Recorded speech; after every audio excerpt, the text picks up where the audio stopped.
can do this with my eyes closed. It's too easy.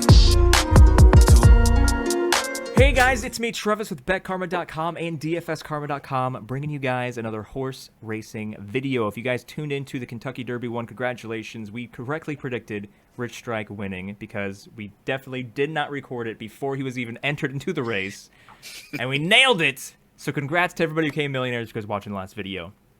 But moving on, make sure, as you see right below, you click that subscribe button. Make sure that you not only subscribe, but you activate the little bell notification icon so every time we drop a video or go live for covering any sport for DFS or sports betting, you guys see it and are notified about it ASAP. We have our two sports betting horse racing gurus. In the middle here, you see Caleb, who, as I mentioned on the first run-through of this video, he's my BFF. Ricky talks too much. We got to put him to the far side. Ricky, Right. let's just do this first. I didn't talk about this before we started recording, but let's just do this first. Overall reactions to the Kentucky Derby. Ricky, go to start with you. Of course, we know craziness happened by one of the craziest things in the history of the Derby. But overall reaction, the floor is yours. Happened just like I saw it would. Wrong horse though. Nah, we recorded before Rich Strike came in. I made a note that this was going to be a race for the closers, and before he drew in, it was Modonigal, it was kind of Zandon. I wasn't as high on him, but Rich Strike, he went to the inside and he took the path that Irad should have stayed on the inside, saved all the ground, burst late, won the race. And I think had he drawn in sooner, I probably would have maybe took more time. I don't like the outside post. We talked about that a lot, but I probably would have looked at it a lot more. And I think that we probably could have maybe kind of came to that conclusion, or at least I could have, only because I was on closers. And other than that, it was a pretty good day of racing. The Oaks Day was awesome. So, I think for me, I had a great day. Caleb, what about you? I had a great day from a fan perspective, so that much was nice. I think you could have given me probably 14 or 15 picks, and I still don't know if I'd have had the winner. Rich Strike went off at some crazy, what was it, 80-1 or something like that, and probably deserved to be even longer, honestly. He's a hard horse to get to. I will say that when I threw in my Derby superfectas and whatnot, I did have him in the bottom of my superfecta, so finishing fourth. I did think that some of these closers would clunk up and hit the board, but I never dreamed in a million years that this horse could actually win this race. And if you run this race 100 times, he probably loses 99 of them. But today was or last weekend rather, was that one time where the pace materialized. The jockey, Sonny Leon, made every right move, and he got rewarded with the win. So didn't make any money on the race, but it was kind of a feel-good story from a fan perspective to see small-time connections and a long shot get the win. My pick in that race was Epicenter, and I do think he probably ran the best race, just a little bit unlucky that the Rich Strike happened to get all the breaks and find just enough late. So I thought it was a good weekend of racing, a good day of racing, and I'm looking forward to seeing the Preakness coming up tomorrow. Yeah, so just to continue on with that with the fan perspective, so of course I have probably watched maybe five races from like start to finish on televised races anyway. But I think from a fan perspective, I personally enjoyed the replay because of course nobody's watching Rich Strike during the race unless you have money wagered on them. You're watching the guys that are leading in the front, but not if Rich Strike was like leading the entire way, it would have been so less special if he just like took it from the 20 spot and then just led and then that was that. But watching the last 5 seconds of that race, or the 5-ish seconds of it, of him just going from, what was it, like, it seemed like it was like 15th place all the way to first by the time he crossed the finish line there. That clip made me more interested in horse racing than I was prior to watching the Derby. Now, I'm still not on the level. I don't think I'm ever going to be on the level of Caleb and Ricky, but that was something that like I was like showing people who have never cared about horse. Like, dude, check out this. Look at this. Look, he's like in 15th place. He goes to first. Like, this is crazy. But yeah, it's but that's always a plus too when you have things, such crazy replays like that happen, where it kind of invigorates other people to get into the sport, because things like that do go viral. And, I feel like there's a lot more sports fans that are now paying attention to this race because of the events of that one, especially seeing the tickets of people that went ham on freaking strike and got a good chunk of change. I'm sure those winning tickets that are on social media are inspiring more people to bet and to play on StableDuel for the Preakness. And good segue there, Travis. Great job. Let's talk about the Preakness now. We have a Preakness video recording right now for you guys. You're watching it. This is specifically catered to StableDuel. Now, we're going to be talking about things. If you do what I call the ectobets, we can talk about that stuff as well. But right now, we're mainly focusing on StableDuel. If you're asking yourselves, what the heck is StableDuel? It is, if you take the concept of, DraftKings and FanDuel, the lineups with the players, MLB, NFL, NBA, same concept, but we're using horses. Horses, the same thing. You fill out a lineup. If you have the best cumulative score, you win lots of money. I mean, it's not winner take all, but you know how it goes. So you see there in the screenshot to the far left of the screen, that is actually what the app looks like at this very second. There are two main races for the Preakness on the app. The first one is a free roll. I believe it is, what's the prize pool? Like $500 prize pool. $500, top 30 get paid.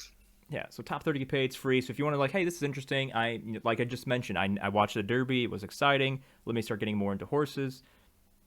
Download the app, go to StableDuel, which you see how it's spelled there on the bottom, StableDuel.online.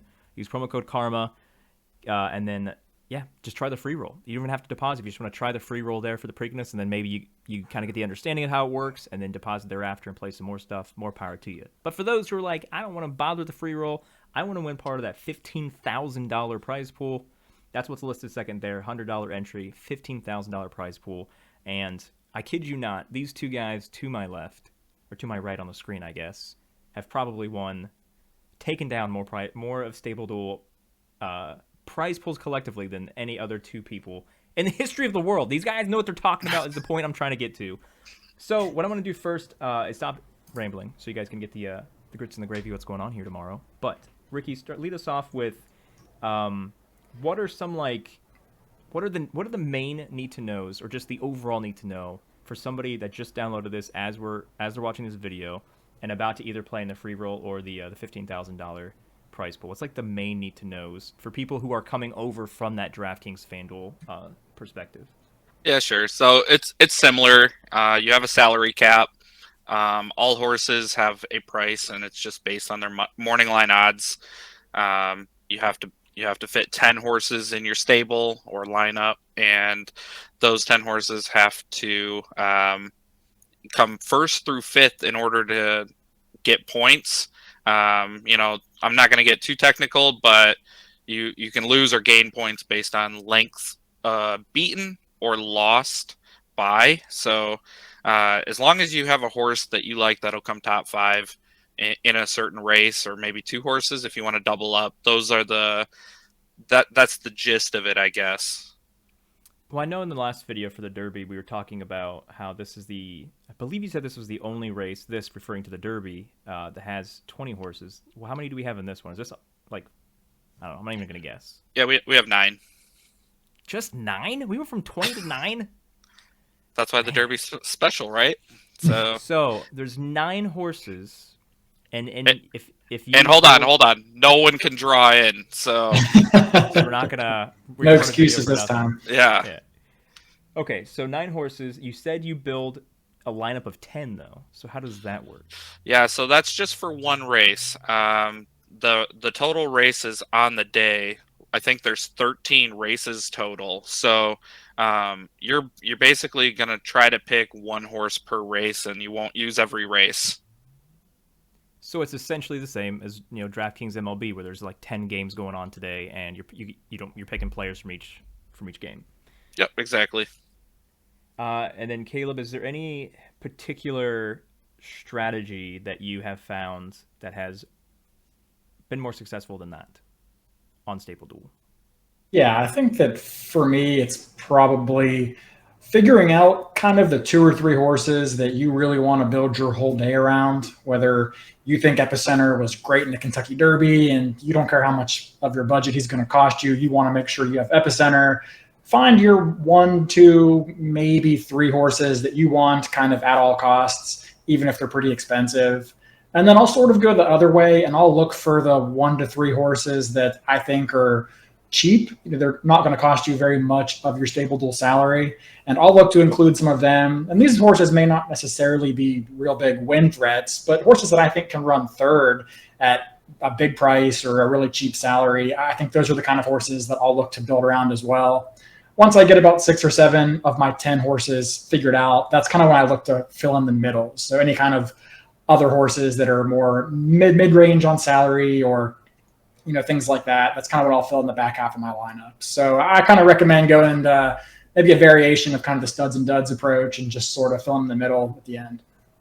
So for people who are let's say they're only playing on StableDuel for the majors, the big races like Preakness and Derby here, is it lineup suicide to heavily load, or I guess, okay, my first question is it lineup suicide to heavily load into the Preakness because that's what everybody's going to be watching, that's going to have the most excitement tied to it?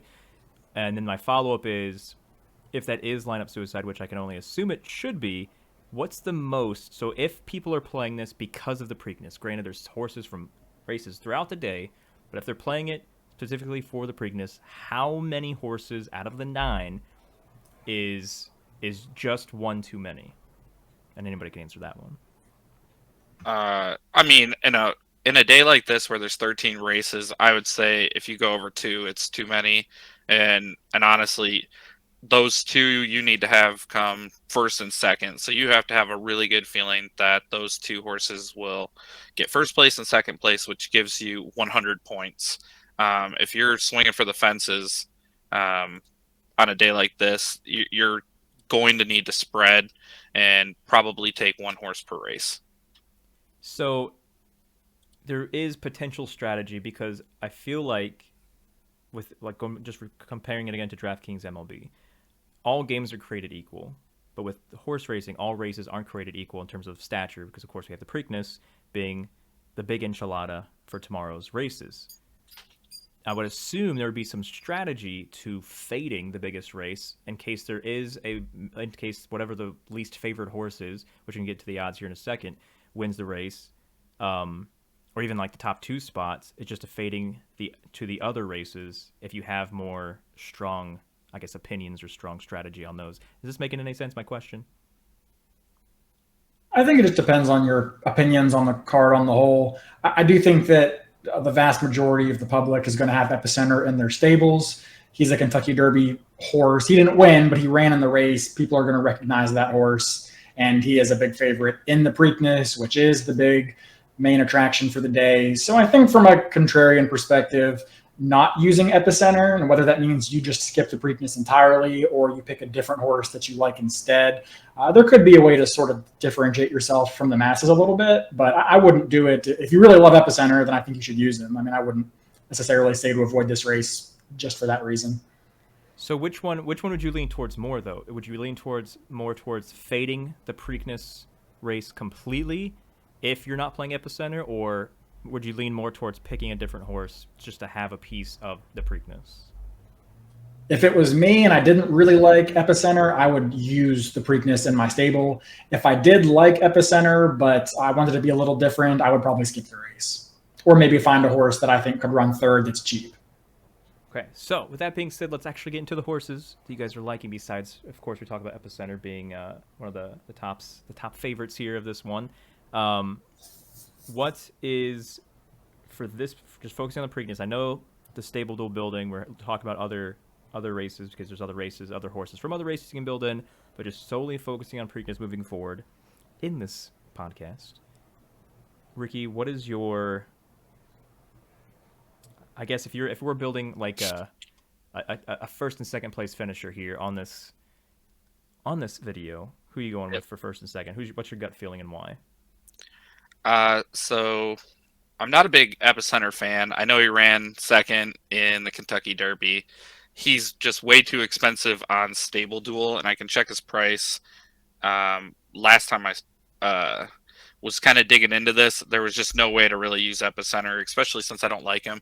He probably runs first, second, or third. the other horses in this race I don't think are as talented. So I think using Epicenter, you'll probably see the majority of stables have him if they can fit him.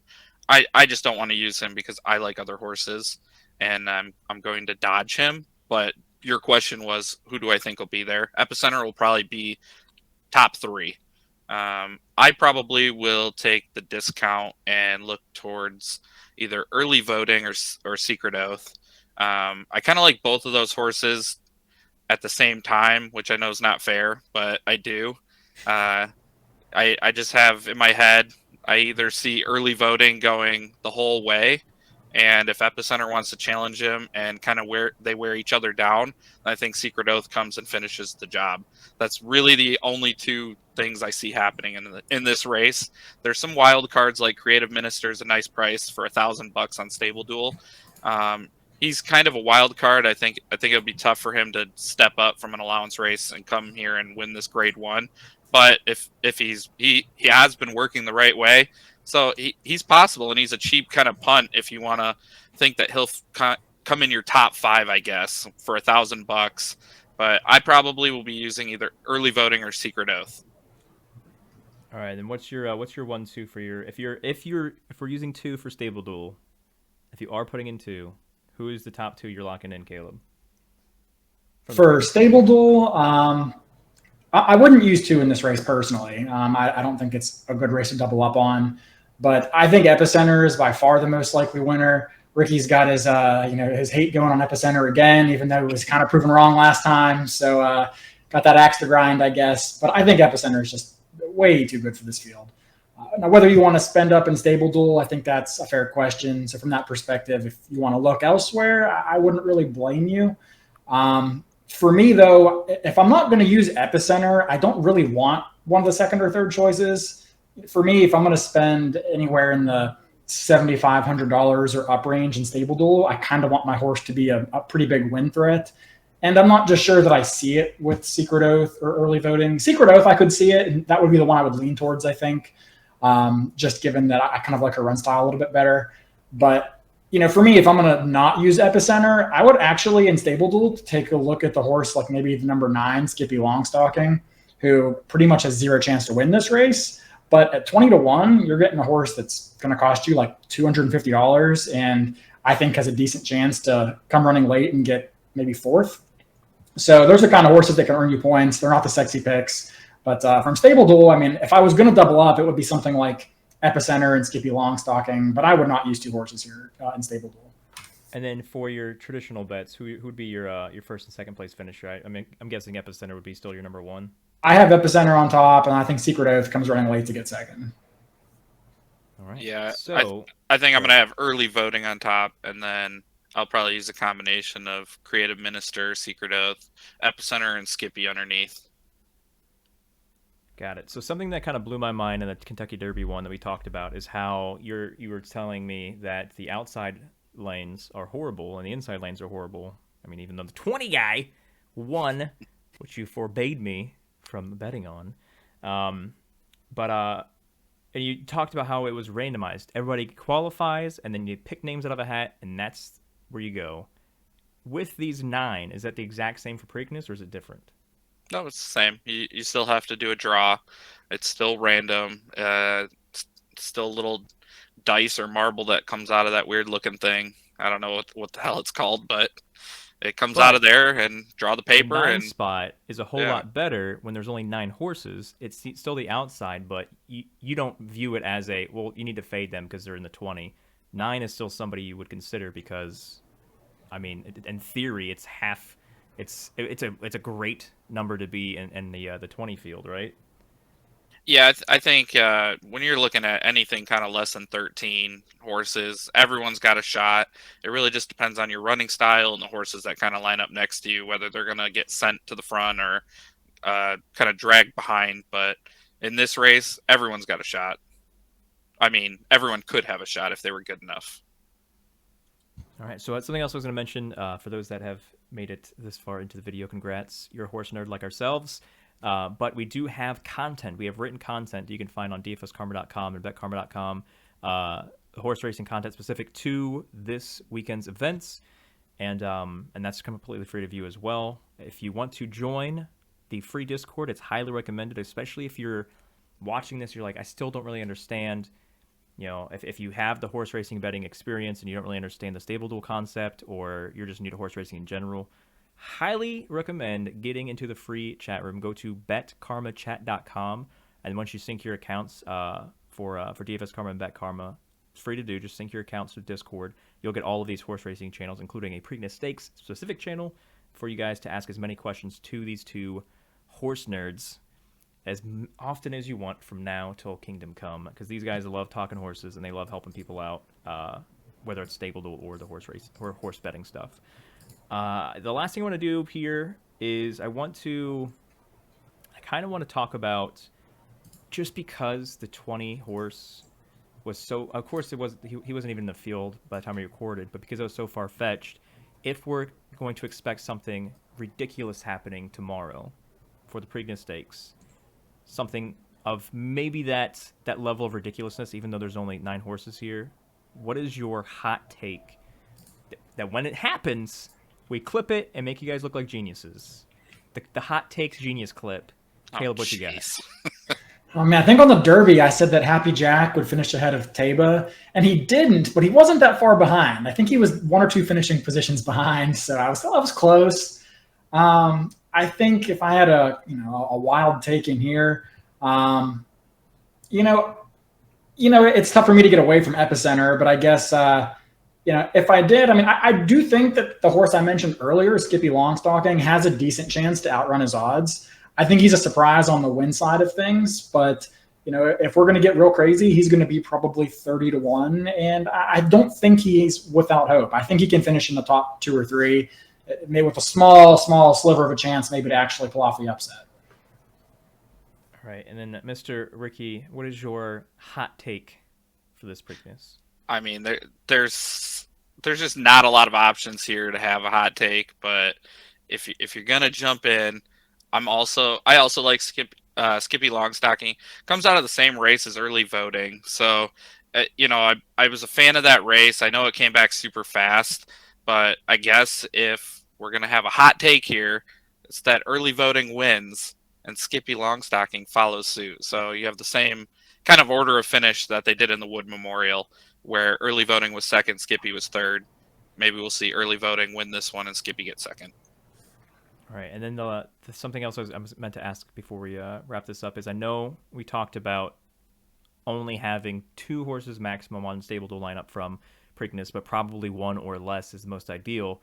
Is there any other race in this horse Saturday slate where there's a horse at their price point that is just a pure lock to you guys? Like, listen, make sure this horse, even though it's not the Preakness, it's not the sexy race, make sure this horse is in your lineup. Does anything stand out so far to you on that?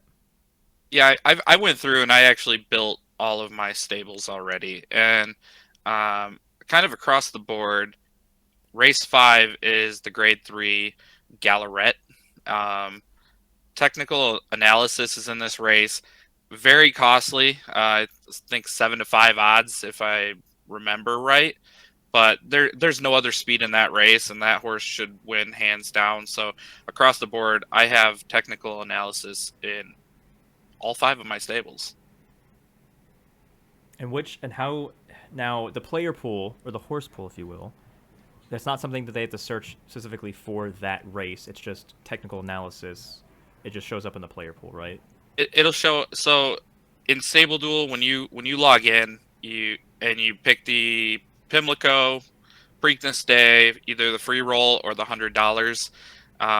Actually, all the horses are arranged by which race they're in.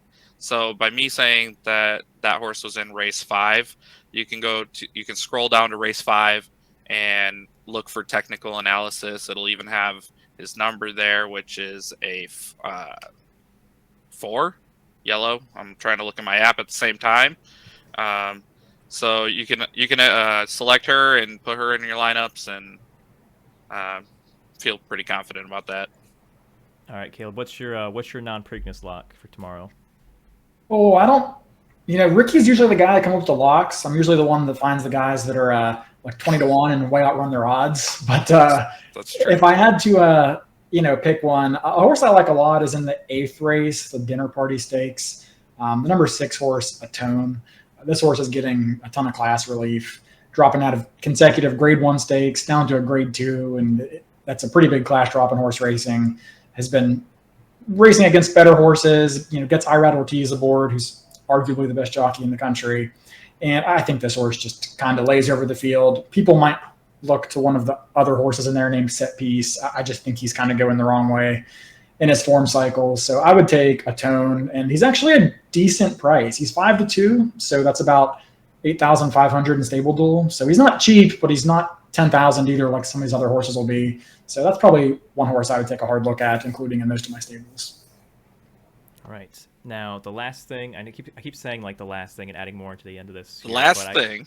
But out of the 9 Preakness ones, favorite names, has nothing to do with their skill set, their chances to win, anything. Favorite name of the 9 horse. Ricky, which one is your favorite? Name alone, nothing else. Probably Creative Minister. I don't know why. I kind of laugh in my head every time I just read that name. Never really known ministers to be creative, so just something stupid in my head that I just laugh at. Almost an entire millions of people there. All right. No creative ministers ever in the history. All right, Caleb, what's yours? I'm gonna stick with what I've been saying this whole time. It's Skippy Longstocking. I mean, I don't know how you could not pick that horse for the best name in this field. It just makes you want to smile when you say it. I mean, I can picture him just like happy and like skipping down the stretch as he's finishing third in in all my bets. So Skippy Longstocking.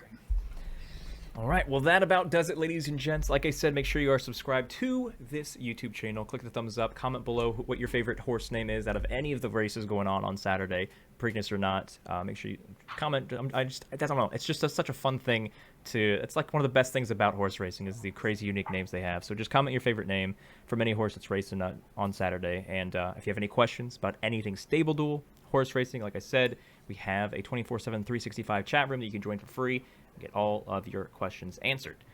Hope you guys enjoyed this. Good luck tomorrow or today, depending on when you're watching it.